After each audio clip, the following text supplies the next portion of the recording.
Another reason I'm so happy with this cab, I mean, air conditioning, heat, vents all around, Kenwood stereo, which I haven't even tried. My wife's tried it a couple times. Windshield wipers, front and rear. Oh, front.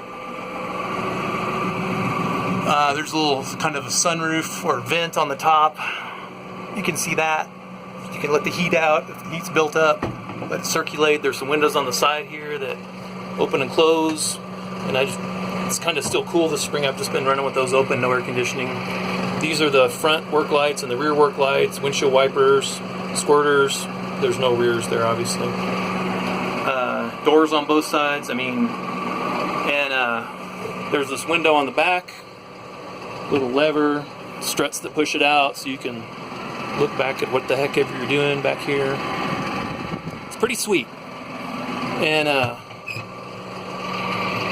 so just on the cab, what hit me just now, a few minutes ago, was it's blowing 15 miles an hour. Not real hard, but it's gusted to 20 or 25 probably. Dirt and dust is blowing across, and I looked up and saw dirt blowing across. I'm like, I didn't even notice that. Even with the windows open, I couldn't even really tell it was blowing. I'm just working in here, and I've been here about an hour. It's just crazy. It's so worth the price of having the shelter. The controls are always clean. It's never dirty on the seat. Oh yeah, cup holder. The most important cup holder. Well, that's built into the side already. That's not part of the cab. But a little 12-volt outlet in case you need to charge your device. So yeah, well, it even has a little dome light right here. So I don't know. There's the mirror sticking off the side. So now I'm not cranking my head around while I'm backing up. Just watch the mirror and watch the edge where I'm driving. And so right now I'm just cutting a little bit of the trench here along this fence. And I've got it about 13 or 14 inches deep. I want it about 18 inches deep. What I'm trying to do is I've got some water over here that sits. When it snows and rains, water washes around this side of the property, all around from the north side, all around the west side here to the south side, and it all sits right here.